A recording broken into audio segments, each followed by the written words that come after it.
मैं तुम्हारी खुशी के खिलाफ जाकर कुछ भी करूंगी। शादी तो बहुत दूर की बात है। इतना कहकर सुधा रसोई घर में चली गई। सुधा की बात सुनकर महेश जी की आंखें नम हो गईं। उन्होंने मन में सोचा, कितनी भली बिटिया है, कितनी मासूम और दिल की साफ है। और एक ये सुनैना है जो कभी भी इसका मन को नहीं पढ़ पाई। कितनी निष्ठुर और कितनी निर्मोही है। फिर महेश जी सुनैना से बोले, अरे भाग्यवान, नाश्ता कर लें। कितनी भली लड़की है, तेरी मर्जी के खिलाफ कोई काम नहीं करती। इस पर थोड़ी ममता बरसा दे। एक बार तो कह दे कि खुश रहो। अब रहने भी दो ये ज्ञान की बातें। तुम्हारा उपदेश खत्म हो गया हो तो नाश्ता कर लूं। तुझे समझाना तो पत्थर पर सर फोड़ने के बराबर है। तू कभी नहीं समझेगी, चाहे तेरे लिए कोई जान भी दे दे। उधर ब्रजेश जी ने घर पहुंचकर सारी बात अंकित से कह दी। कोई बात नहीं बाबूजी, मैं सुधा से ब्याह तब तक नहीं करूंगा जब तक वो हाँ नहीं करेंगी। इससे पहले मुझे उसका दिल जीतना होगा, उसे भरोसा दिलाना होगा कि मैं जीवन भर उसका साथ निभा सकता हूँ। सुधा की जिंदगी रोजमर्रा की तरह फिर से पटरी पर चल पड़ी थी। सुबह शाम का वही काम और फिर शाम को बाजार जाकर सब्जियां लाना, फिर खाना पकाना। लेकिन उस रोज वो सब्जी लेने पहुंची तो क्या देखती है कि अंकित उसका इंतजार करता हुआ बाजार में खड़ा है। सुधा ने अंकित को देखा तो जरा सी घबरा गई। सर नीचे की ओर झुकाकर बगल से निकली जा रही थी। तभी अंकित ने आवाज दी, सुधा जी, मुझे आपसे कुछ जरूरी बात करनी है। लेकिन मुझे आपसे कोई बात नहीं करनी। ऐसा कहकर सुधा तेज कदमों के साथ जाने लगी। फिर भी अंकित सुधा के पीछे पीछे आने लगा। सुधा को बहुत गुस्सा आया। उसने अंकित से कहा, आप ऐसा क्यों कर रहे हैं? इतना सब कुछ तो हो चुका है, और क्या बचा है? क्यों मेरा पीछा कर रहे हैं? आपको पता है कि मैं आपको पसंद ही नहीं करती, फिर भी। इतना सुनने के बाद अंकित थोड़े देर के लिए चुप सा रह गया और फिर कुछ सोचकर बोला, अच्छा तो ये बात है, आप मुझे पसंद ही नहीं करती। माफ कीजिए, आज के बाद मैं कभी भी आपके पीछे नहीं आऊंगा। ये बात मुझे पता ही नहीं थी। मुझे लगा था कि मेरी तरह आप भी मुझे पसंद करती हैं। और अंकित मायूस होकर चला गया। सुधा ने इतना सब अंकित से कह तो दिया था, लेकिन अब उसे बहुत अफसोस हो रहा था कि गुस्से में इतना भला बुरा नहीं बोलना चाहिए था। कितना बुरा लगा होगा बेचारे को। सुधा घर आई और रसोई घर में आई और खाना पकाने लगी। फिर पता नहीं क्यों उसका जी भर आया और अपना सर घुटनों पर झुकाकर फूट फूट कर रो पड़ी। इतने में उसे बाहर महेश जी की आवाज सुनाई दी। उसने सोचा, लगता है मामा जी आ गए, और फौरन अपने आंसू पोंछकर अपने काम में लग गई। महेश जी रसोई घर में आए और सुधा से आकर बोले, अंकित मिला था। मैंने पूछा, कुछ काम था बेटा? किस लिए आए थे? बोला, सुधा से कुछ सवालों के जवाब चाहिए थे जो मिल गए। अब मैं कभी भी यहाँ नहीं आऊंगा। फिर मैंने पूछा, ऐसा क्या हो गया बेटा? तो बोला, जब सुधा मुझे पसंद ही नहीं करती तो फिर कोई सवाल ही नहीं रह जाता उत्तर पाने के लिए। मैं तो इस आशा से आया था कि जिस तरह मैं उसे पसंद करता हूँ शायद वो भी मुझे पसंद करती हैं। लेकिन मुझे आज अपने सवाल का जवाब मिल गया। मामा जी, इस विषय में मुझे कोई भी बात नहीं करनी। जो हो ही नहीं सकता तो क्यों हम उसके पीछे पड़े? जैसी तेरी मर्जी बेटा, लेकिन कोई फैसला लेने से पहले एक बार जरूर सोच लेना।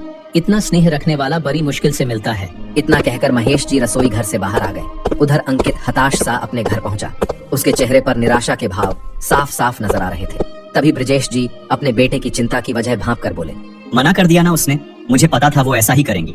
बहुत ही भली लड़की है बेटा, पहले वो सबके बारे में सोचती है और फिर अपने बारे में। उसके चेहरे पर जो तेज है वो साफ साफ यही कहता है। लेकिन तू हिम्मत मत हार, एक कोशिश और करके देख। तेरे पास यहाँ रहने के लिए इतना समय भी नहीं है। तेरी छुट्टी खत्म होते ही तू फिर ड्यूटी पर चला जाएगा। इससे पहले तू उसे मना ले और मैं तेरी उससे सगाई करवा सकूं। इतना सुनकर अंकित के चेहरे पर मुस्कुराहट लौट आई और खुश होकर बोला, सच बाबूजी? अपने बाबूजी की बात सुनकर अंकित को ये आशा हो गई थी कि आज ना सही लेकिन एक ना एक दिन सुधा इस ब्याह के लिए तैयार हो ही जाएगी। ऐसे ही हफ्ते भर बीते थे कि अंकित ने सुधा को फिर बाजार में देखा। सुधा बहुत ही जल्दबाजी में थी, बहुत घबराई हुई थी। अंकित को देखकर बोली, चलिए मेरे साथ, जल्दी घर चलिए। अच्छा हुआ आप मिल गए। मैं तो डॉक्टर साहब को बुलाने आई थी। लेकिन किस लिए, क्या हुआ? मामी छत से उतरते हुए सीढ़ियों से गिर पड़ी है। उन्हें अभी तक होश नहीं आया है, इसलिए बस आप इसी वक्त घर चलिए। अंकित और सुधा डॉक्टर के साथ घर की ओर चल पड़े। डॉक्टर ने सुनैना का मुआयना किया। सुनैना को होश तो आ गया था, लेकिन उसके सर में बहुत गहरी चोट लगी थी। उसे अब महसूस हो चुका था कि वो अब बचने वाली नहीं है। थोड़ी देर में महेश जी भी पहुंच चुके थे। उस समय सुनैना की आंखों में पश्चाताप के आंसू थे। उसने सुधा और अंकित को इशारे से अपने पास बुलाकर एक दूसरे के हाथों को मिलाते हुए आंखों के ही इशारों से माफी मांगी और बिना कुछ बोले ही प्राण त्याग दिए। सुधा फूट फूट कर रो पड़ी। तभी महेश जी बोले, चलो, अपने अंतिम समय में ही एक भलाई का काम तो करके गई सुनैना। शायद भगवान को यही मंजूर था। भगवान उसकी आत्मा को शांति दे। और ऐसा कहते हुए महेश जी के आंखों से 2 बूंद आंसू टपक पड़े। सुनैना के क्रियाकर्म के बाद सभी लोग अपने अपने घर चले गए। कुछ दिनों के बाद महेश जी ने ब्रजेश जी और अंकित को खाने पर बुलाया और बोले, आज आप लोगों को खाने पर बुलाने का कारण था क्योंकि अंकित की छुट्टियां अब ज्यादा शेष नहीं रह गई हैं, तो मैं चाहता हूं कि अंकित और सुधा की सगाई कर दी जाए। और फिर सुनैना की भी यही इच्छा थी। आपने मेरे मुंह की बात छीन ली। मैं भी आपसे यही कहना चाहता था, लेकिन संकोचवश कह नहीं पाया, क्योंकि भाभी को गए हुए अभी महीने भर भी नहीं हुए। ऐसे में ऐसी बातें कहना मुझे उचित नहीं लगा।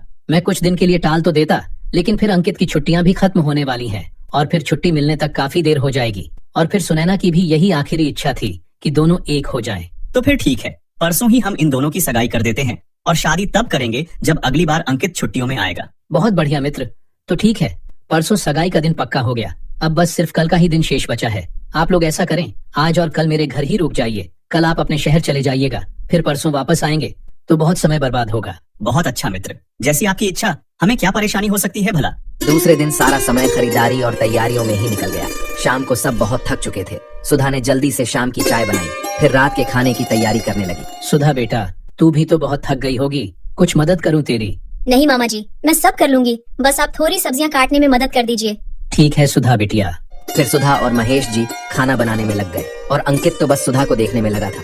वो आज बहुत खुश था कि कल सुधा के साथ मेरी सगाई हो जाएगी, लेकिन अभी तक उसे सुधा के दिल की बात पता नहीं चली थी और वो सुधा के मन की बात जानना चाह रहा था। रात का खाना खाने के बाद महेश जी और ब्रिजेश जी दिन भर के थके थे तो जल्द ही सो गए। सुधा बर्तन धोने चली गई तो अंकित भी पीछे पीछे गया और बोला, आप मुझे पसंद तो करती है ना? सुधा ने शर्माते हुए अपनी पलकें झुका लीं। अंकित ने फिर पूछा, कोई बात नहीं, जो भी आपकी मर्जी है वो आप सुबह तक एक चिट्ठी में मुझे लिख कर दे सकती है। और इतना कहकर अंकित सोने चला गया। सुबह होते ही सुधा ने अंकित को एक चिट्ठी दी जिसमें उसने हाँ में अपना जवाब दिया था। अंकित के मन से अब सारी शंकाएं दूर हो गई थीं। कुछ दिनों के बाद अंकित और सुधा की सगाई हो गई और अब अंकित की छुट्टियां भी खत्म हो चुकी थीं। अब अंकित को वापस जाना था। बहुत ही दुखी मन से सुधा ने अंकित को विदा किया। अंकित के जाने के बाद सुधा और अंकित एक दूसरे को चिट्ठी लिखकर अपने अपने मन का हाल बताने लगे। ऐसे ही समय बीतता गया और अंकित के दोबारा घर आने का समय हो गया।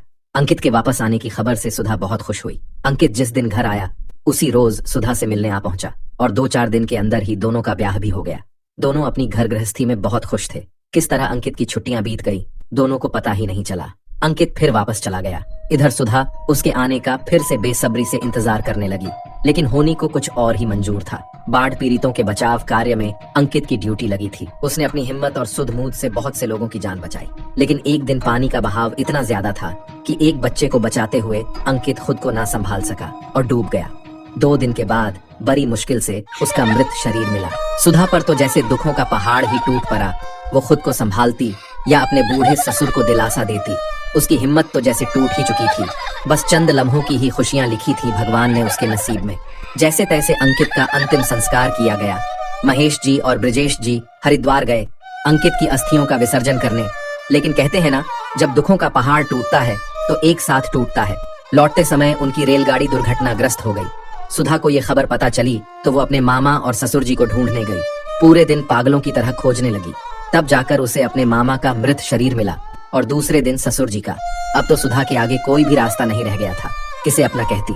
कोई तो नहीं बचा था उसे अपना कहने वाला। उसे अब समझ नहीं आ रहा था कि अब वो क्या करे। कोई भी रास्ता नहीं सूझ रहा था। एक ही पल में उसकी दुनिया उजड़ गई थी। वो अपने दिमाग का संतुलन खो बैठी थी और इसी असमंजस में उसने नदी में छलांग लगा दी। सुधा बेहोश होकर बेसुध सी नदी किनारे पहुंच गई। तभी एक बच्चा अपने दोस्त शेरू के साथ वहां जा पहुंचा। शेरू सुधा को देखकर भौंकने लगा। बच्चे को थोड़ा समय लगा ये समझने में कि शेरू भौंक क्यों रहा है। उसने शेरू की रस्सी छोड़ दी। बच्चे ने जैसे ही शेरू की रस्सी अपने हाथ से छोड़ी, शेरू भागकर सुधा के पास जा पहुंचा। शेरू के पीछे पीछे वो बच्चा भी सुधा के पास जा पहुंचा। तभी बच्चा सुधा को देखते ही बोला, देख शेरू, लगता है मेरी माँ वापस आ गई। बाबा कह भी रहे थे कि माँ इतवार तक आ जाएगी और आज इतवार ही तो है। शेरू, तू ऐसा कर, वापस घर जाकर बाबा को ले आ, तब हम माँ को घर ले जा सकते हैं। शेरू भागकर घर गया और बच्चे के पिता को ले आया। बच्चे के पिता सुधा को देखकर बोले, ना जाने कौन है बेचारी, यहाँ कैसे पहुँची, जिंदा है भी या नहीं। उन्होंने फिर सुधा की नब्ज देखी। सुधा की सांसें अब तक चल रही थी। उन्होंने सुधा को गोद में उठाया और बच्चे से बोले, पहले इन्हें वैद्य जी के पास ले जाना होगा। इनकी तबीयत खराब है मुन्ना, तुम भी मेरे साथ साथ वैद्य जी के यहाँ चलो। लेकिन बाबा, ये मेरी माँ ही है ना, आपने कहा था कि माँ इतवार को आएगी और आज इतवार ही है। मुन्ना बस अपनी बात बोले ही जा रहा था। बाबा, ये मेरी माँ ही है ना। बेटे की ऐसी बातें सुनकर अशोक जी कुछ नहीं सोच पा रहे थे कि वो क्या जवाब दें। झूठा दिलासा देना भी ठीक नहीं है। नन्ही सी जान पहले से ही अपनी माँ के आने की झूठी आश में बैठा रहता है, और अगर ये कह दिया कि ये तुम्हारी माँ ही है और अगर ये लड़की अपने घर चली गई तो बच्चे का दिल टूट जाएगा। उन्होंने मुन्ना से कहा, बेटा ये बीमार है, पहले इनका इलाज करवाते हैं। और जब ये होश में आ जाएगी तो खुद ब खुद अपने मुन्ना को पहचान लेगी। इसलिए पहले इन्हें ठीक होने दो। अशोक जी वैद्य के पास पहुंचे और बोले, वैद्य जी, जल्दी से इस लड़की का इलाज कीजिए, अभी सांसें चल रही हैं इसकी। प्रधान जी, कौन है लड़की? इतना बताने का समय नहीं है, पहले आप इसकी जान बचाइए। इसके होश में आने पर पता ही चल जाएगा कि ये कौन है। वैद्य जी ने फौरन अपनी पत्नी को आवाज लगाई, अरे भाग्यवान, सुनती हो? जल्दी इधर आओ, कुछ कपड़े लेकर। बिटिया के गीले कपड़े बदल दो, जल्द ही इलाज शुरू करना है। वैद्य जी की पत्नी ने सुधा के कपड़े बदले और हथेलियों और तलवे में गरम तेल मलना शुरू किया। फिर वैद्य जी ने भी इलाज करना शुरू किया। उधर मुन्ना बार बार अपने पिता से बस पूछे ही जा रहा था, बाबा माँ कब ठीक होगी? मुझे पहचान तो लेगी ना माँ? और प्रधान अशोक जी कुछ सोच नहीं पा रहे थे कि क्या जवाब दें मुन्ना को। कैसे झूठा दिलासा दे कि हाँ तेरी माँ तुझे पहचान लेंगी, और फिर ये भी तो कहते नहीं बनता कि ये तेरी माँ ही नहीं है। बहुत बड़ी दुविधा में थे अशोक जी। थोड़ी देर के इलाज के बाद सुधा को होश आ गया। वैद्य जी ने अशोक जी को पुकारा, अरे ठाकुर साहब सुनिए, बिटिया को होश आ गया है। इतना सुनते ही मुन्ना भीतर की ओर भागा और पीछे पीछे अशोक जी भी गए। मुन्ना फौरन जाकर सुधा से माँ कहकर लिपट गया। सुधा को कुछ भी समझ नहीं आया, लेकिन मुन्ना के इस तरह से गले लगने से उसके मन में मुन्ना के लिए ममता जाग गई। उसने भी कह दिया, हाँ बेटा। देखा बाबा, आपने देखा ना, माँ ने मुझे पहचान लिया। और आज इतवार भी तो है, और आपने कहा भी था ना कि माँ इतवार को आएगी। तभी वैद्य जी बोले, ठीक है मुन्ना, लेकिन अपनी माँ से भी तो एक बार पूछ लो कि वो तुम्हारी माँ है कि नहीं। हाँ हाँ क्यों नहीं, अभी पूछता हूँ। क्यों माँ, तुम ही मेरी माँ हो ना? मुन्ना बेसब्री से जवाब का इंतजार कर रहा था। हाँ बेटा, मैं ही तेरी माँ हूँ। मुन्ना का मन रखने के लिए सुधा को ऐसा बोलना ही पड़ा। देखा वैद्य जी, यही मेरी माँ है। चलिए ना बाबा, माँ को जल्दी से घर ले चलते हैं। मैं माँ से बहुत सारी बातें करना चाहता हूँ, अपना घर दिखाना चाहता हूँ। 1 मिनट रुको मुन्ना, तुम बाहर शेरू के साथ मेरा इंतजार करो, मैं तुम्हारी माँ को लेकर आता हूँ। ठीक है बाबा, मैं बाहर हूँ, आप माँ को लेकर जल्दी आना। मुन्ना ऐसा कहकर बाहर चला गया। अब अशोक जी ने सुधा से पूछा, आपका नाम क्या है? जी, मेरा नाम सुधा है। आप यहाँ कैसे पहुँची? मैं जीना नहीं चाहती थी। मेरा इस दुनिया में कोई नहीं है। मैं अनाथ और बेसहारा हूँ। जीवन में इतना दुख सहा है कि जीने की इच्छा ही मर गई है। इसलिए खुद को खत्म करना चाहती थी, लेकिन आप लोगों ने बचा लिया। इस बच्चे को देखा तो मेरा मन पिघल गया। मुझसे ये नहीं कहा गया कि मैं तुम्हारी माँ नहीं हूँ। चलिए कोई बात नहीं, लेकिन अब आप कहाँ जाएंगी? जहाँ ये किस्मत ले जाए। अगर आपको ऐतराज ना हो तो आप मेरे घर चल सकती हैं। वहाँ आपको कोई भी असुविधा नहीं होगी और मुन्ना भी आपके आने से खुश हो जाएगा। तभी वैद्य जी की पत्नी बोली, क्या सोच रही हो बिटिया, चली जाओ। वो बच्चा कैसे अपनी माँ के लिए दिन रात तड़पता है। हम सब ने देखा है उसे तड़पते हुए। आज तुम्हें देखकर कितना खुश था। हमने पहली बार उसको इतना खुश देखा है। और प्रधान जी भी अच्छे हैं, रोज न जाने कितने लोगों का भला करते हैं। कोई परेशानी नहीं होगी बिटिया तुम्हें। अब सुधा थोड़ी उलझन में थी, लेकिन फिर से बाहर से मुन्ना ने आवाज लगाई, क्या हुआ बाबा, जल्दी आइए ना माँ को लेकर। अब सुधा खुद को ना रोक सकी और मुन्ना के साथ उसके घर चल पड़ी। मुन्ना आज बहुत खुश था। जो भी रास्ते में मिलता उससे कहते हुए जाता, देखो ये मेरी माँ है। मैंने कहा था ना कि एक ना एक दिन मेरी माँ जरूर आएगी। और रास्ते भर सुधा के साथ बक बक करते हुए गया। सुधा मुन्ना के साथ घर पहुंची और घर देखकर उसका मन प्रसन्नता से भर गया। वह हमेशा से ऐसा ही घर चाहती थी। आओ माँ, आओ ना। सुधा जैसे ही घर के दरवाजे के पास आई, तभी बर्तन धोने वाली कहारिन बाहर निकल पड़ी और सुधा को गौर से देखकर बोली, छोटे प्रधान जी, ये किसे ले आए? पता है रधिया काकी, ये मेरी माँ है। आज ही तो मिली है। नदी के किनारे पड़ी थी बेचारी। मैंने जल्दी से बाबा को बुलवाया और बाबा वैद्य जी के पास लेकर गए। अब ठीक हो गई तो मैं इन्हें घर ले आया। अच्छी है ना मेरी माँ? छोटे प्रधान, तुम्हारी माँ बहुत सुंदर है। ठीक है, मैंने बर्तन मांज दिए हैं और सफाई भी कर दी है। कल सुबह आऊंगी। मुन्ना सुधा को अंदर ले जाकर बोला, माँ इस कमरे में और तुम रहोगी, और यहाँ रसोई घर है। आज के बाद तुम ही मेरे लिए खाना पकाओगी और अपने हाथों से खिलाओगी भी। और ये रहा स्नान घर। सुधा मुन्ना के मुंह से इतनी सारी बातें सुनकर सुधा बोली, बस करो मेरे मुन्ने, मैंने सब सुन लिया। ज्यादा मत बोलो, नहीं तो नजर लग जाएगी मेरी। शाम के समय दिनू काका ने अशोक जी से बोले, मालिक, लगता है आज भी महाराजन खाना बनाने नहीं आएंगी। इसका तो रोज रोज का है। इसे आप निकाल क्यों नहीं देते? जब देखो तब ज्यादा खाना बना लेती है और घर भी ले जाती है। अब मैं भी क्या करूं, उसे निकाल भी नहीं सकता। हमारे घर की बहुत पुरानी महाराजन है, अब बूढ़ी भी तो हो चली है, इसलिए ज्यादा काम भी नहीं कर पाती। बूढ़ी तो है, लेकिन मालिक मुंह कितना चलाती है। एक रोटी भी ज्यादा मांग लो तो खिसिया उठती है। लगता है दीनू काका अब महाराजन नहीं आएंगी तो मैं ही रसोई संभालता हूँ। ऐसा ना हो मुन्ना, भूखा ही सो जाए, और वो मेहमान भी तो भूखी होगी। कौन मेहमान? घर में कोई आया है? आपने मुझे बताया नहीं। आपकी कोई रिश्तेदार आई है? नहीं दीनू काका, ऐसी कोई बात नहीं है। आज नदी के किनारे बेहोशी की हालत में मुन्ना को एक लड़की मिली और वो उसे अपनी माँ समझ बैठा और उसे वो घर ले आया। अब नन्हे से बच्चे का दिल मैं नहीं दुखा सका, मना भी नहीं कर सका। कुछ पता किया उसके बारे में कि ऐसे ही किसी अनजान को घर में घुसा लिया? पूछा था उससे मैंने, अनाथ है बेचारी। उसने कहा और आपने मान भी लिया। मालिक, आजकल की दुनिया में किसी पर भी भरोसा नहीं किया जा सकता। अब क्या करूं? बच्चे की जिद के आगे मेरी नहीं चली और मुझे लड़की भी भली लगी। शायद वो सच बोल रही थी। ठीक है मालिक, आप जैसा ठीक समझें। अच्छा दीनू काका, ये बातें हम बाद में करते हैं। बोलिए क्या खाएंगे आज? मालिक, आप जो भी प्यार से पकाएंगे मैं खा लूंगा। आपने काम दिया, अपने घर में आसरा दिया। बेटे बहू ने तो घर से निकाल दिया था, आप ना होते तो न जाने मेरा क्या होता। अच्छा चलो, अब रसोई में जाकर देखता हूँ कि क्या क्या सब्जी है।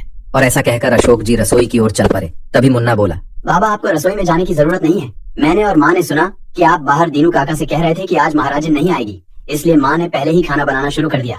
तेरी माँ को कष्ट होगा, मैं ही खाना बना देता। तभी सुधा आकर बोली, तकलीफ किस बात की? वैसे भी मुझे खाना बनाना बहुत पसंद है, मैं सब कर लूंगी।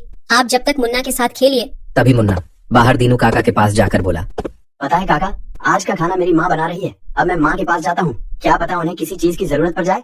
इतना कहकर मुन्ना अंदर चला गया। मुन्ना को पहली बार इतना खुश देखकर दीनू काका को बहुत अच्छा लगा। थोड़ी देर के बाद सुधा ने खाना तैयार कर लिया। फिर सुधा ने मुन्ना को आवाज दी, बेटा अपने बाबा और दीनू काका से बोलो कि खाना तैयार है। अशोक जी ने सुना तो मुन्ना से बोले, देख तेरी माँ खाने के लिए बुला रही है। पहले मैं दीनू काका की थाली लगवा कर दे आता हूँ। दिन भर से काम कर रहे हैं, बेचारे भूखे होंगे। अशोक जी रसोई घर में पहुँचे। देखा तो 3 थालियां लगी हुई थी। उन्होंने सुधा से कहा, माफ कीजिए, तकलीफ हुई आपको? तकलीफ किस बात की? मुझे रसोई के काम करना अच्छा लगता है, और फिर बच्चा भूखा ही सो जाता तो ना आपको अच्छा लगता और ना मुझे। ठीक कहा आपने, मैं एक थाली दीनू काका को देकर आता हूँ। और दीनू काका को थाली देकर अशोक जी खुद खाने बैठे, साथ में मुन्ना भी। बाहर से दीनू काका की आवाज आई, खाना बहुत अच्छा बना है बिटिया। खाना वाकई में बहुत अच्छा बना है। खाना क्यों अच्छा नहीं होगा, मेरी माँ ने जो बनाया है। सब खुश होकर खाना खा रहे थे और उस दिन इसी तरह सारा दिन व्यतीत हो गया। सुबह हुई, अशोक जी जल्दी से उठे और रसोई घर में जाकर हलवा बनाने लगे। तब तक रधिया भी आ पहुंची थी और उसने सारे घर में झाड़ू लगाई, फिर बर्तन मांजने बैठी। तभी सुधा भी उठकर आई और अशोक जी से बोली, ये आप क्या कर रहे हैं? हलवा बना रहा हूँ। दीनू काका मंदिर से आ ही रहे होंगे, फिर खेतों में निकल जाएंगे और अभी तक महाराजन भी नहीं आई है, तो मैं उन्हें ऐसे खाली पेट कैसे जाने दे सकता हूँ? तो आपने मुझसे कह दिया होता। कोई बात नहीं, हलवा बस बन ही गया है। आप जाकर स्नान करके नाश्ता कर लीजिए। जी ठीक है। और सुनिए, ये लीजिए संदूक की चाबी। किस संदूक की चाबी? मुन्ना की माँ की साड़ियाँ और गहने सब उसी संदूक में हैं। जो भी साड़ी आपको चाहिए निकाल लीजिए। और हाँ, इस संदूक की चाबी अब आप अपने पास ही रखिए। और सुधा ने संदूक की चाबी ले ली। फिर एक साड़ी खुद के लिए निकाल कर स्नान करने चली गई। स्नान करने के बाद सुधा खाना बनाने चल गई। तभी रधिया बोली, नहीं बिटिया, तुम ये सब ना करो, ये काम हमारा है, हम कर देते हैं। फिर दोनों मिलकर खाना बनाया। कुछ देर खाना बनने के बाद सब लोग खाने लगे और सुधा ने अपने परोसने के लिए थाली उठाई ही थी कि तभी इतने में बूढ़ी महाराजिन सुखमती आ पहुंची। अंदर आते ही सबको खाते हुए देखकर बोली, ये क्या मालिक, दूसरी महाराजिन रख ली? और इतना कहकर दंदनाते हुए अंदर पहुंची। कौन है री तू, और तेरी इतनी हिम्मत की मेरी गैर हाजिरी में तू मीठी मीठी बातें करके इस घर में घुस गई। तूने क्या समझा, सीधे सादे मालिक को बेवकूफ बना लेगी? तू मुझे जानती नहीं, तेरा जीना मुश्किल कर दूंगी, मेरा काम छीनेगी, मेरे पेट पर लात मारेगी। जहाँ से आई है वहीं लौट जा, नहीं तो मुझसे बुरा और कोई नहीं होगा। सुधा ने इतना सुना तो सकपका गई और बस उसकी आंखों से झरझर आंसू बहने लगे। मुन्ना ने गुस्से से बोल पड़ा, ओ सुखमती दादी, ये मेरी माँ है और तुम इनसे ऐसे बात नहीं कर सकती। सुखमती काकी, तुम्हारी उम्र का लिहाज कर रहे हैं, नहीं तो ये जो तुम्हारी काली जुबान है और काला दिल है ना, तुम्हारे विनाश का वही कारण है। मैं तेरे जैसी नहीं हूँ रधिया कि पति मर गया तो देवर से ब्याह रचा लिया। तुझे कोई लिहाज है कि नहीं? तभी दीनू काका बोल पड़े, अरे सुखमती, काहे लोगों की खुशियों में नजर लगा रही है? अगर कोई किसी के मिल जाने से खुश है तो तुझे क्यों परेशानी हो रही है? उनकी अपनी अपनी जिंदगी है, सबको अपने हिसाब से रहने दें। कैसी बातें कर रहे हो दीनू? कोई मेरे पेट पर लात मारे, कोई मेरी नौकरी छीने और मैं कुछ न कहूँ। इस बिटिया ने कोई तेरा काम नहीं छीना है। ये इस बच्चे को बेहोशी की हालत में मिली थी, ये मासूम इसे अपनी माँ समझ बैठा। किसी भी अनजान को ठाकुर साहब अपने घर में बीवी बनाकर ले आए और गांव वालों को पता ही नहीं। अब अशोक जी से ना रहा गया। सुधा पर घटिया इल्जाम लगते ही बोल पड़े, काकी, अभी तक मैं सब बर्दाश्त कर रहा था, लेकिन तुम अब किसी पर बेवजह लांछन लगाओगी तो बर्दाश्त नहीं कर पाऊंगा। अभी इसी समय निकल जाओ मेरे घर से और आज के बाद अपनी मनहूस शक्ल मत दिखाना।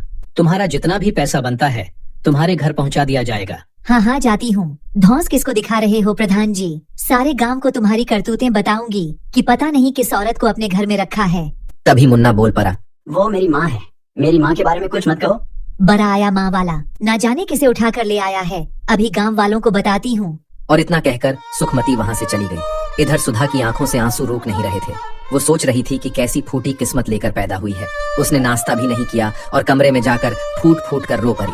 तभी रधिया अशोक जी से बोली, मालिक, मुन्ना के हाथों खाना भेजिए तो बिटिया खा लेंगी।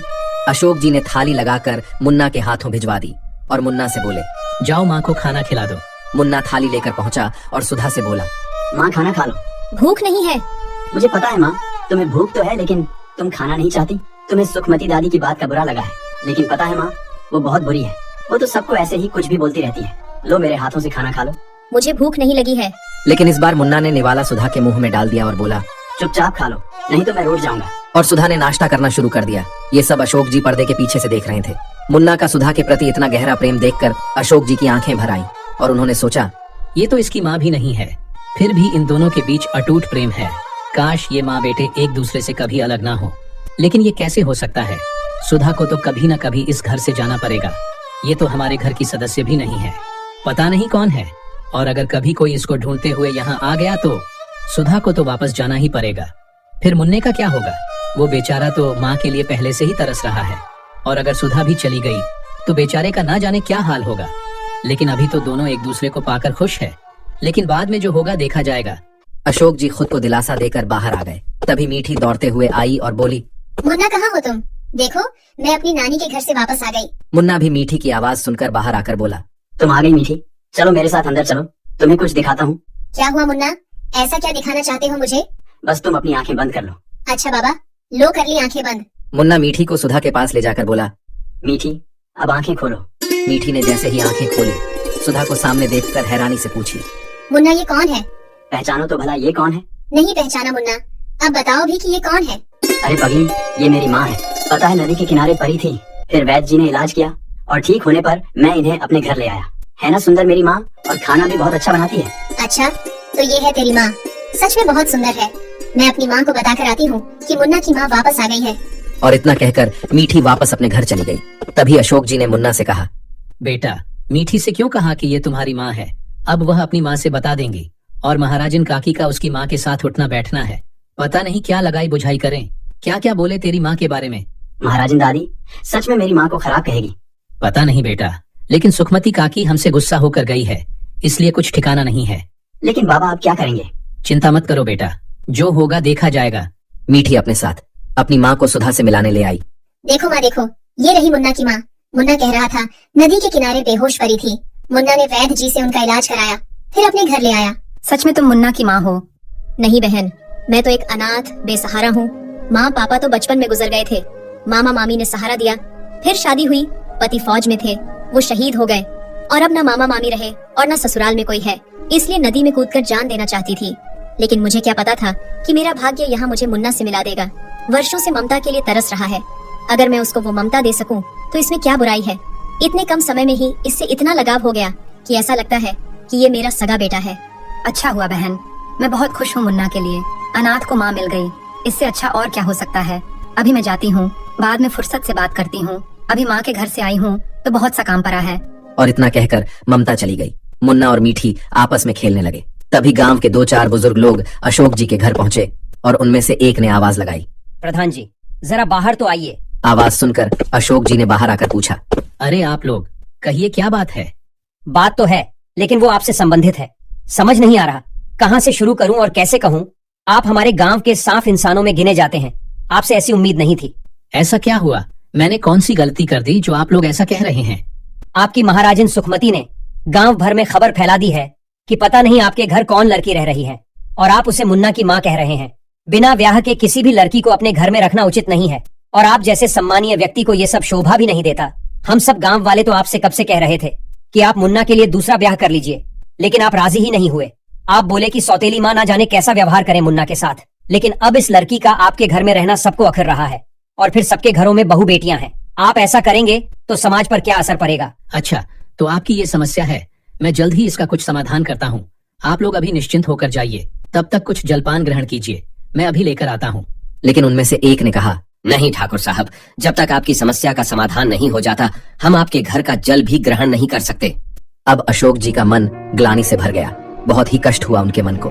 वो उस समय खुद को बहुत ही असहाय महसूस कर रहे थे, लेकिन कुछ कर भी नहीं सकते थे। अशोक जी ने सबको हाथ जोड़कर क्षमा मांगकर विदा कर दिया। उन्हें समझ नहीं आ रहा था कि वे सुधा से जाने के लिए कैसे कहें, और अगर कह भी दे तो मुन्ना का क्या होगा। उन्हें अब संतान मोह सता रहा था, जो कि बहुत ही कष्टदायक होता है, और अब वो उसका समाधान ढूंढने लगे। अशोक जी गहरी सोच में थे कि इस समस्या का समाधान कैसे हो। तभी तीनों काका दोपहर के खाने के लिए खेतों से लौटे। उन्होंने अशोक जी को ऐसी चिंतित अवस्था में देखकर पूछा, क्या हुआ मालिक, आप ऐसे उदास क्यों बैठे हैं? किस सोच में हैं आप? ऐसी कौन सी चिंता आपको सता रही है? इससे पहले तो आपको मैंने कभी इस तरह नहीं देखा। क्या बताऊं दीनू काका, बहुत बड़ी समस्या आ खड़ी हुई है। ऐसा क्या हुआ मालिक? ऐसी क्या समस्या हो गई? कहीं ऐसा तो नहीं सुखमती महाराज ने कोई लड़ाई बुझाई है? हाँ दीनू काका, अभी थोड़ी देर पहले गांव के कुछ बुजुर्ग लोग आए थे। उन लोगों ने कहा कि वो मेरे घर का जल्दी ग्रहण नहीं करना चाहते जब तक कि सुधा मेरे घर से चली नहीं जाती। दुनिया का क्या है मालिक, अपने स्वार्थ के लिए लोग कुछ भी सोचते हैं। आप चिंता मत कीजिए, बस ये बताइए उन लोगों की बातें कहीं सुधा बिटिया ने तो नहीं सुनी? नहीं काका, सुधा बिटिया को मुन्ना, शेरू और मीठी नदी किनारे लेकर गए थे। इस विषय में सुधा को कुछ भी नहीं पता चला। बहुत ही अच्छा हुआ मालिक। सुधा बिटिया ये सब सुनती तो ना जाने उसके दिल पर क्या गुजरती। तभी सुधा के साथ मुन्ना, शेरू और मीठी नदी किनारे से मैं सब तैयार करके गई थी, अभी सबके लिए खाना परोसती हूँ। फिर सुधा ने बच्चों से कही, चलो बच्चों, हाथ मुंह धोकर आ जाओ, खाना खाते हैं। सबने दोपहर का खाना खाया और फिर सब अपने अपने काम में लग गए। शाम होने को थी। रधिया शाम के बर्तन मांजने आ चुकी थी। तभी सामने ममता के घर में सुखमती महाराजिन आई और आते ही ममता से बोली, कैसी हो ममता बहू, कब लौटी पीहर से? ठीक हूँ काकी, कल सुबह ही तो लौटी हूँ। आ तो गई हो, लेकिन कुछ पता है अपने पड़ोसियों के बारे में? क्या हुआ काकी, सब ठीक ही तो है। बेचारे मुन्ना को माँ मिल गई, कब से ममता के लिए तरस रहा था बेचारा। अब देखो तो कितना खुश है, और सुधा भी तो इस पे अपनी जान न्यौछावर करती है। किसी की नजर न लगे माँ बेटे के प्यार। काहे का माँ बेटे का प्यार, प्रधान जी की नजरों में खोट आ गया है। तुमने देखा वह ठाकुर साहब से उम्र में कितनी छोटी है, 10 साल का फर्क होगा दोनों की उम्र में। जवान लड़की देखी नहीं कि अपनी सारी मान मर्यादा भूल गए। तुम्हारी भी तो बेटी है, उस घर में जाती है, कल को उसके ऊपर इन सब बातों का क्या फर्क पड़ेगा? बिन ब्याह के कोई भी लड़की किसी गैर मर्द के यहाँ कैसे रह सकती है? समाज धू धू कर रहा ठाकुर साहब की। लेकिन काकी, लड़की तो भली है। किसने देखा है? ऐसे भोले लोग दुनिया में बहुत मिलते हैं और मतलब पूरा होने पर चल बनते हैं। नहीं काकी, सुधा तो ऐसी नहीं दिखती। शुरू में सब सीधे ही दिखते हैं। अब मुझे क्या लेना देना, तुम्हारे पड़ोसी तुम्हारा व्यवहार तुम जानो। मैं तो चली अपने घर। और इतना कहकर सुखमती आग में घी डालकर चली गई। तभी मीठी बोली, माँ, मैं मुन्ना के घर खेलने जा रही हूँ। नहीं, अभी तू कहीं किसी के घर खेलने नहीं जाएगी। लेकिन क्यों माँ? मैंने कहा ना कि तू मुन्ना के घर नहीं जाएगी तो बस नहीं जाएगी। और फिर मीठी का हाथ पकड़कर ममता घर के अंदर ले गई। ये सब रधिया ने सब देख लिया और अंदर जाकर अशोक से कह सुनाया। अशोक जी पहले से ही परेशान थे, अब और भी परेशान हो गए। अशोक जी ने रात्रि का भोजन भी ठीक से नहीं किया और रात भर चिंता से सो भी ना सके। दूसरे दिन दोपहर होने को थी। तभी सुखमती गांव की कुछ बुजुर्ग महिलाओं और पुरुषों के साथ अशोक जी के घर के बाहर जा पहुंची। उनमें से एक बुजुर्ग बोले, प्रधान जी, आपने क्या फैसला किया? मुन्ना बहुत ही स्नेह रखता है उस लड़की से, उसे माँ मानता है और वो भी पूरी की पूरी ममता उस पर लुटाती है। मुझे कुछ भी नहीं सूझ रहा, कोई भी रास्ता दिखाई नहीं दे रहा। उनमें से दूसरे बुजुर्ग ने कहा, लेकिन ठाकुर साहब, बिना ब्याह के कोई भी लड़की ऐसे कैसे आपके घर रह सकती है? समाज में रहकर आप ऐसा कैसे कर सकते हैं? तभी सुखमती बोली, बुलाइए उसे बाहर, हम लोग बात करते हैं। उसी समय दीनू काका भी खेतों से आ पहुंचे और रधिया पहले से मौजूद थी। दीनू काका बोले, मैं बुलाता हूँ सुधा बिटिया को। दीनू काका ने सुधा को आवाज दी, सुधा बिटिया जरा बाहर तो आना। डरी सहमी सी सुधा बाहर आई। दीनू काका ने सबके सामने पूछा, क्या तुम बच्चे से सचमुच प्यार करती हो? सुधा ने अपनी गर्दन नीचे किए हुए हाँ में अपना सर हिलाया। तभी सुखमती बोल पड़ी, तो क्या किसी भी राह चलती औरत को मुन्ना की माँ बनाकर इस घर में ले आओगे? पता नहीं कहाँ से आई है, कौन है? अब अशोक जी के बर्दाश्त से बाहर हो गया था। वो सबके सामने गुस्से से बोले, अब बस भी करिए आप सब। एक मासूम विधवा पर कोई भी झूठे लाक्षण लगाए दे रहा है। वो मेरे बच्चे की माँ है। अरे सालों बाद तो मैंने अपने बेटे को इतना खुश देखा है। आप लोगों को रिश्ते से ही मतलब है तो ठीक है। और इतना कहकर अशोक जी अंदर गए और फिर गुस्से से तमतमाते हुए बाहर आकर मुट्ठी भर सिंदूर सुधा की मांग में भर दिया और बोले, लो, अब आज से ये मेरी ब्याहता है। अब तो आप लोगों को कोई कष्ट नहीं होगा। अब हो गई सबको तसल्ली, यही चाहते थे ना आप लोग। अब कृपा करके आप लोग यहाँ से प्रस्थान कर जाएं। अभी मैं ना तो कुछ सुनने और ना ही कुछ कहने के लायक नहीं हूँ। खुद को व्यवस्थित करना चाहता हूँ। इतना सुनकर सब लोग वहाँ से चले गए। सबके जाने के बाद पता नहीं सुधा को क्या हुआ, ऐसे ही खरे खरे गिरकर बेहोश हो गई। रधिया भागकर आई सुधा को उठाने के लिए। अशोक जी भागकर अंदर से ठंडा पानी लेकर आए। रधिया ने पानी सुधा के चेहरे पर छिड़का। पानी पड़ते ही सुधा को होश आ गया। होश आते ही सुधा फूट फूट कर रोने लगी और बोली, ये सब क्या हो गया? इसकी आशा नहीं थी मुझे। मैं तो बस बच्चे के साथ रहना चाहती थी। उसके साथ रहकर मैं अपने सारे दुख भूल गई थी। लेकिन ये सब जो हुआ, पता नहीं क्या लिखा है मेरी किस्मत में। चुप हो जाओ बिटिया, अब रोने से कुछ होने वाला ना है। ये समाज है बिटिया, यहाँ लोग चैन से जीने नहीं देते। अगर ठाकुर साहब तुम्हारी मांग नहीं भरते तो ये लोग और ना जाने कौन कौन से लैंक्शन लगाते तुम पर। शायद यही नियति थी और यही उस ऊपर वाले की मर्जी थी। लेकिन इन सब में मेरा क्या दोष? मैं तो सिर्फ मुन्ना की माँ बनना चाहती थी, लेकिन मुझे तो जबरदस्ती किसी की पत्नी बना दिया गया। ये कैसी नियति? ये नियति है या मेरा फूटा भाग्य? सुधा गुस्से से उठी और पास में पानी से भरा बाल्टी अपने सर के ऊपर डाल ली और बोली, काकी नहीं बनना मुझे किसी की पत्नी। लो, धुल गया सिंदूर। मैं किसी की ब्याहता नहीं हूँ और अब मैं इस घर में भी नहीं रहूंगी। कल ही अपने घर लौट जाऊंगी। चलो बिटिया, पहले तुम अंदर चलकर अपने कपड़े बदल लो। अभी तुम्हारा मन अच्छा नहीं है, अभी तुम गुस्से में हो, इसलिए ऐसा कह रही हो। बाद में ठंडे दिमाग से सोचना। धीरे धीरे अंधेरा भी हो रहा था, लेकिन अशोक जी के घर में रोज की तरह चहल पहल नहीं थी। उधर मुन्ना बार बार सुधा से कह रहा था, क्या हुआ माँ, आज तुम बोल क्यों नहीं रही हो और इस तरह से अंधेरे में क्यों बैठी हो? चलो ना, मुझे भूख लगी है, खाना बना दो ना। मुन्ने की बात सुनकर अशोक जी बोले, मुन्ना इधर तो आना। क्या हुआ बाबा, आपने मुझे क्यों बुलाया? कुछ नहीं बेटा, आज तुम मेरे पास रहो। आज तुम्हारी माँ की तबीयत ठीक नहीं है ना, तो उसे आराम करने दो। खाना मैं बना देता हूँ। ठीक है बाबा, मुझे पता नहीं था कि आज माँ की तबीयत ठीक नहीं है। अब मैं उसे परेशान नहीं करूँगा। ठीक है मेरा प्यारा मुन्ना। अच्छा बोल तो क्या खाना बनाऊं तेरे लिए? कुछ भी बनाओ बाबा, मैं सब कुछ खाऊंगा। ठीक है, तुम अभी यहीं बैठो या दीनू काका के साथ बाहर खेलो। ठीक है बाबा। और मुन्ना बाहर जाकर खेलने लगा। अशोक जी ने खाना बनाकर दीनू काका को परोस दिया और मुन्ना को भी दे दिया। मुन्ना के खाना खा लेने के बाद बोले, लो मुन्ना, अपनी माँ को भी खाना खिला। और इतना कहकर मुन्ना थाली लेकर सुधा के पास पहुंचा। लो माँ, खाना खा लो। नहीं बेटा, मुझे भूख नहीं है, तू थाली ले जा। ठीक है। मुन्ना थाली लेकर अशोक जी के पास चला आया। मुन्ना, तू दीनू काका के पास जा, मैं तेरी माँ को खाना खिला कर आता हूँ। और अशोक जी थाली लेकर सुधा के पास पहुँचे। माफ कीजिए, जो आज हुआ वो होना नहीं चाहिए था। वो सब क्रोधवश हुआ। मुझे पता है कि आज आपको मेरी वजह से बहुत कष्ट हुआ, लेकिन कृपा करके उसका गुस्सा आप खाने पर ना उतारे। ये आपने जानबूझकर किया है। आपके मन में बात आई भी कैसे की? मैं आपसे ब्याह कर सकती हूँ। मैं किसी की विधवा हूँ, तो इसका मतलब ये नहीं कि कोई भी मुझ पर हक जताकर अपनी ब्याहता बना लेगा। मैं अपने पति से अब भी बहुत प्यार करती हूँ और हमेशा उन्हीं से करती रहूंगी। और मैं कल ही आपका घर छोड़कर चली जाऊंगी। आपके घर में सर छुपाने की इतनी बड़ी कीमत मांग ली आपने। लज्जा नहीं आपको किसी विधवा की मजबूरी का फायदा उठाते हुए? कुछ तो रहम किया होता। यूं ही सबके सामने मेरी मांग में सिंदूर भर दिया। क्या जवाब दूंगी मैं अपनी अंतरात्मा को? मुझे खुद से घृणा हो रही है। और ये खाना लेकर आप कौन सी सांत्वना देने आए हैं मुझे? जो आपको करना था वो तो आपने कर ही लिया। अभी इसी वक्त मेरे सामने से चले जाइए। और अशोक जी थाली लेकर वापस आ गए। उनकी आंखें भी भर आई थीं। उस रात अशोक जी भी बिना खाना खाए ही सो गए। दूसरे दिन सुबह का माहौल भी एकदम सुस्त सा था। रधिया ने अपना काम कर दिया और बोली, बिटिया हम जा रहे हैं। काकी, मैं भी आज यहाँ से चली जाऊंगी। बिटिया एक बात कहें, अब तुम्हारा इस बच्चे के सिवा कोई नहीं है। वहाँ जाकर भी तुम क्या करोगी? पता है अकेली औरत को ये समाज जीने नहीं देता। एक विधवा का कोई नहीं होता। और फिर तुम दिल से ना मानो, लेकिन समाज के सामने तो तुम ठाकुर साहब की ब्याहता हो। चांद सा बेटा मिल गया तुम्हें। और ठाकुर साहब भी दिल के बहुत अच्छे हैं। पूरा गांव उनकी इज्जत करता है।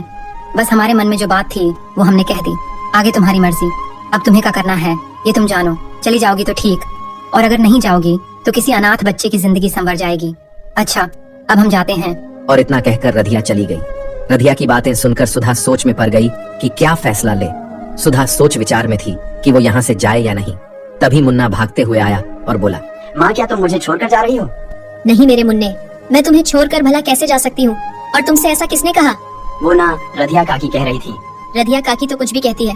चल मैं स्नान करके आती हूँ, फिर नाश्ता भी तो बनाना है। और ऐसा कहकर सुधा चली गई। स्नान करने के बाद सुधा तैयारी होने लगी। तभी उसे रसोई से कुछ आवाज आती सुनाई दी। उसने जाकर देखी तो अशोक जी नाश्ते की तैयारी कर रहे थे। चलिए आप सब छोड़िए, नाश्ता मैं बनाती हूँ। आज बनाकर खिला देंगी आप, लेकिन कल से तो मुझे ही बनाना है, इसलिए आदत डाल रहा हूँ, क्योंकि आज तो आप चली जाएंगी।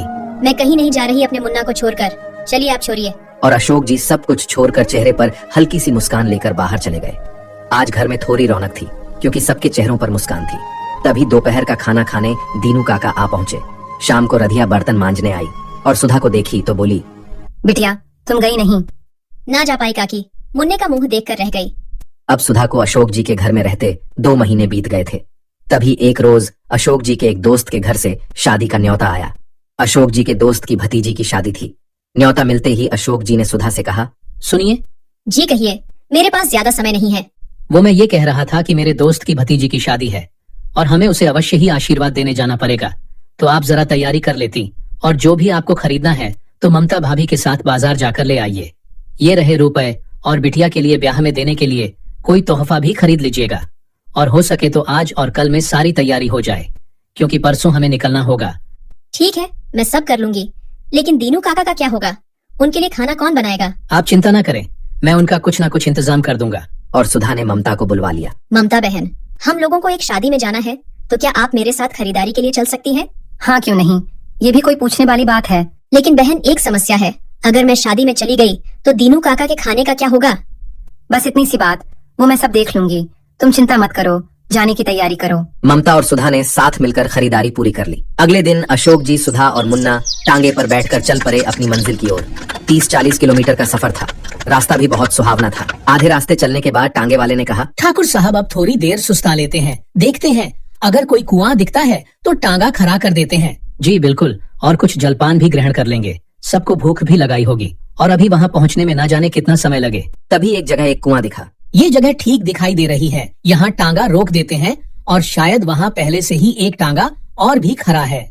हाँ, क्यों नहीं, मुझसे पूछने की क्या जरूरत है, आपको अगर जगह ठीक लग रही है तो टांगा रोक दीजिए। तभी टांगे वाले ने टांगा रोक दिया, लेकिन परिचय हुआ तो वो दूसरे टांगे वाले तो गांव के ही निकले, और वो परिवार भी उसी शादी में जा रहा था। लेकिन उनको यहाँ रुके हुए बहुत देर हो गई थी, तो उन्होंने अशोक जी से कहा, हम अब चलेंगे, आप लोग विश्राम कीजिए। और इतना कहकर वो लोग चले गए। फिर सबने साथ में भोजन किया और थोड़ी देर विश्राम करने के बाद टांगा फिर अपने मंजिल की ओर चल पड़ा। अंधेरा होने से पहले टांगा शादी वाले घर मेहमानों को लेकर जा पहुंचा। अशोक जी अपने दोस्त अतुल जी से गले मिले। जब सुधा ने अतुल जी को नमस्ते किया तो अतुल जी अशोक जी से पूछे, अरे मित्र, ये सब कब हुआ और हमें बताया भी नहीं? बहुत लंबी कहानी है मित्र, आराम से बैठकर सुनाता हूँ। और कुछ महिलाएं सुधा को अपने साथ अंदर लेकर चली गईं और अशोक जी अपने मित्र अतुल के साथ जा बैठे। अशोक जी ने जलपान ग्रहण करते करते सारी कहानी कह डाली। अच्छा, तो ये सब अचानक ही हो गया, लेकिन ये बताओ, अब तो सब ठीक है ना? भाभी ने तुम्हें स्वीकार कर लिया या नहीं? पता नहीं। पता नहीं इसका क्या मतलब, हाँ या ना? हाँ मित्र, कुछ पता नहीं। और तुम्हारी तरफ से? वो भी पता नहीं, अभी पूरी तरह से उन पर निर्भर है सब कुछ। बस जिस दिन उन्होंने मुझे स्वीकार कर लिया तो मैं भी ना नहीं करूंगा। मतलब आपको कोई ऐतराज नहीं, आप शायद भाभी को पसंद करने लगे। और इसी तरह दोनों का वार्तालाप जारी रहा। सुधा को महिलाएं भीतर ले गईं। तभी अतुल जी की पत्नी सुलोचना बोली, आओ बहन, संकोच मत करो, भाई साहब ने दूसरा ब्याह भी कर लिया और हमें बुलाया भी नहीं। वो क्या है जीजी, सब इतनी जल्दबाजी में हुआ कि किसी को बुलाने का मौका नहीं मिला। तभी अशोक जी के गांव से आने वाले मेहमान जिनका टांगा रास्ते में मिला था, उनकी पत्नी शकुंतला बोली, क्यों झूठ बोलती हो बहन, अचानक से सब कैसे हो गया? मैं आप सबको सच्चाई बताती हूँ। हुआ यूँ कि ये नदी किनारे बेहोशी में मुन्ना को मिली थी और मुन्ना इन्हें अपनी माँ समझकर घर ले आया। जब गांव के बड़े बुजुर्गों ने प्रधान जी पर उंगली उठाना शुरू कर दिया तो एक दिन प्रधान जी ने गुस्से में आकर इनकी मांग भर दी। मर्दों का क्या है, और फिर अपने से 8-10 साल छोटी पत्नी मिले तो कोई भी मर्द शादी करने को राजी हो जाएगा। कैसी बातें कर रही हो बहन, बिना बात के किसी के बारे में ऐसे नहीं बोलते। जो भी हो, अब तो ये भाई साहब की ब्याहता है। कोई किसी को मजबूरी में ब्याहता बनाता है और कोई मजबूरी में ब्याहता बनता है। अब ये तो ही जाने भला, मैं कैसे किसी के मन की जान सकती हूँ। रहने दीजिए शकुंतला बहन, यहाँ सब बिटिया को आशीर्वाद देने आए हैं, शादी अच्छे से निपट जाए। अरे भाई, मुझे क्या लेना देना दुनियादारी से, वो तो मैं गलत को गलत और सही को सही कह रही थी। और इतना कहकर शकुंतला वहाँ से चली गई। खरे खरे सुधा की आंखों से टप टप आंसू गिरने लगे।